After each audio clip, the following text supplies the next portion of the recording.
Hello, I'm Okpayemi Olugbemi and you're watching Daily News on All News Nigeria. Here are the headlines for today.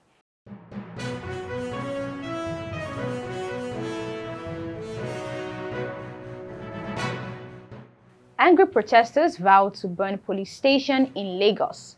The effect of police brutality. Now the news.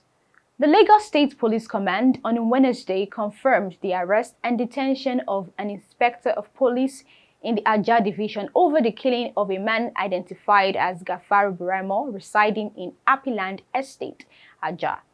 In a statement, the police public relations officer, PPRO, Benjamin Hundeyin, revealed that a full-scale investigation had commenced into the incident, which he said occurred around 11:30 p.m. on Tuesday.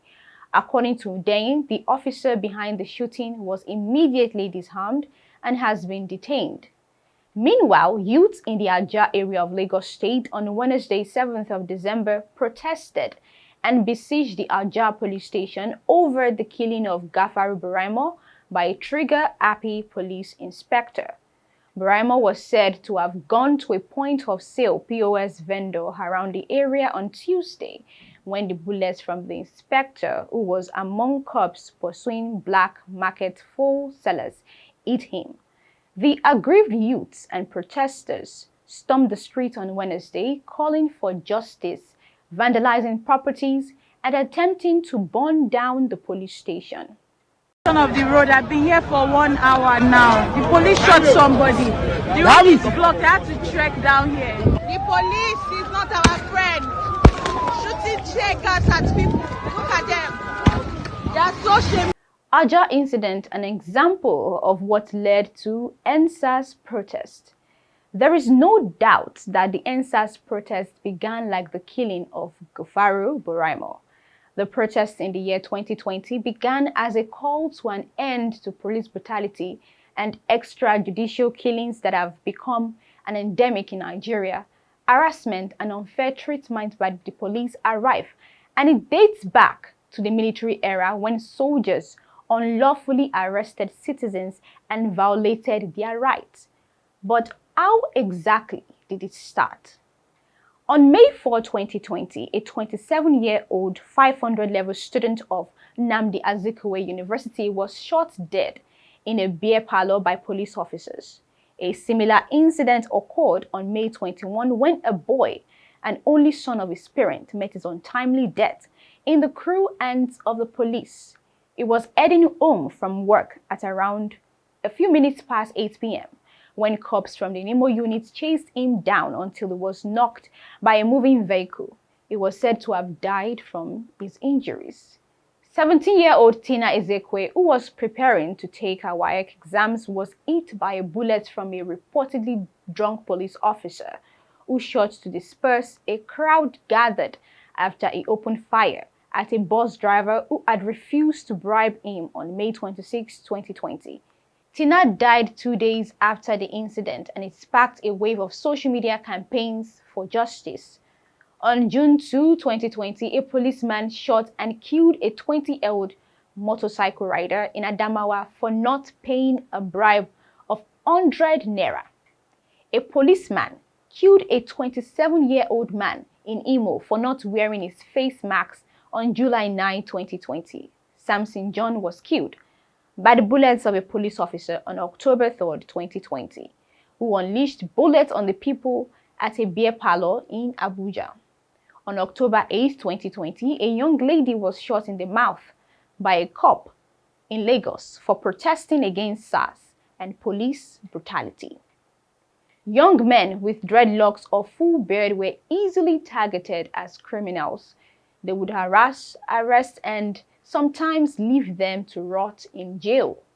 Take the case of Ndukwe Ezekwe, who SARS officers arrested on February 16, 2018.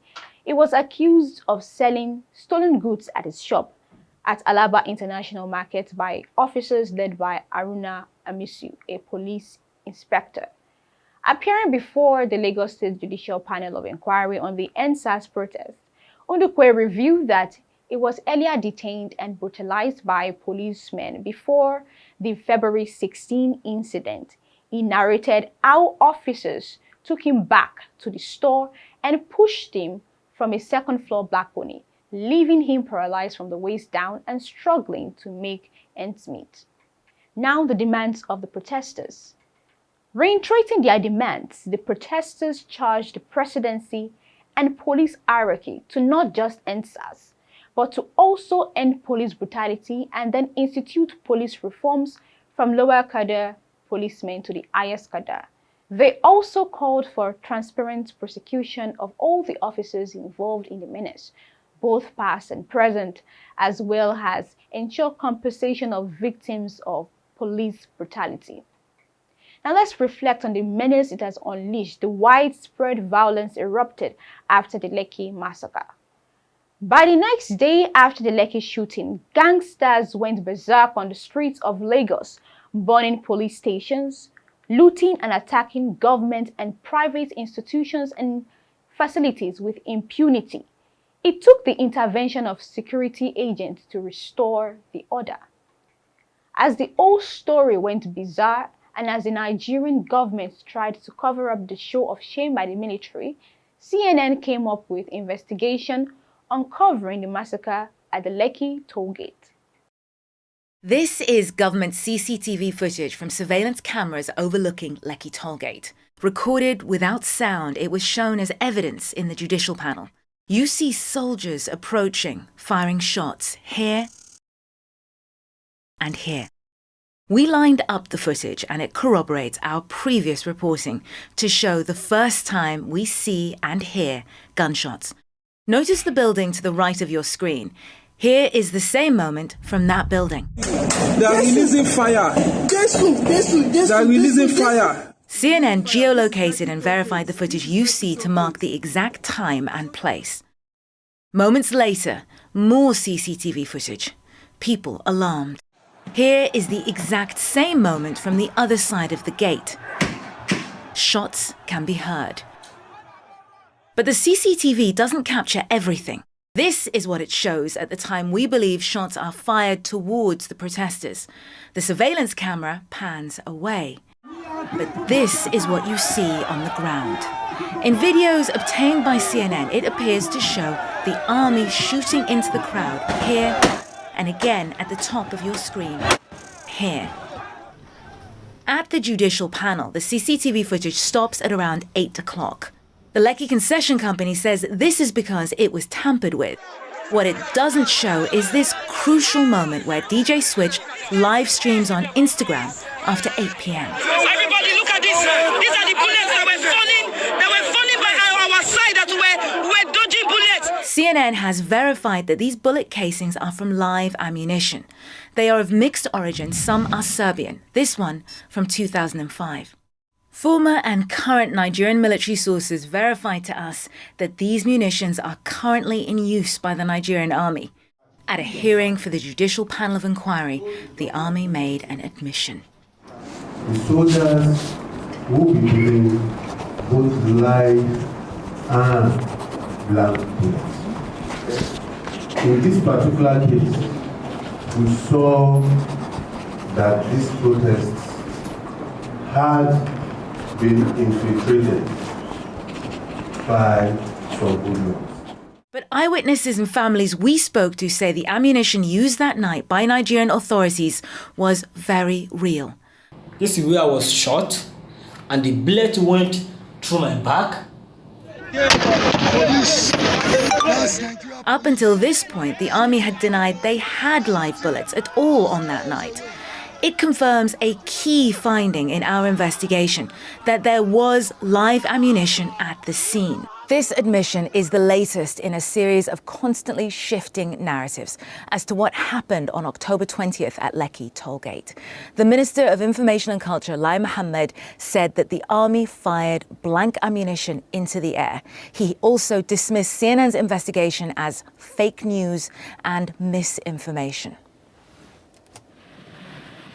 Now, in the aftermath of our reporting, both the United States and the United Kingdom are calling on Nigeria to ensure that its investigation is free and fair.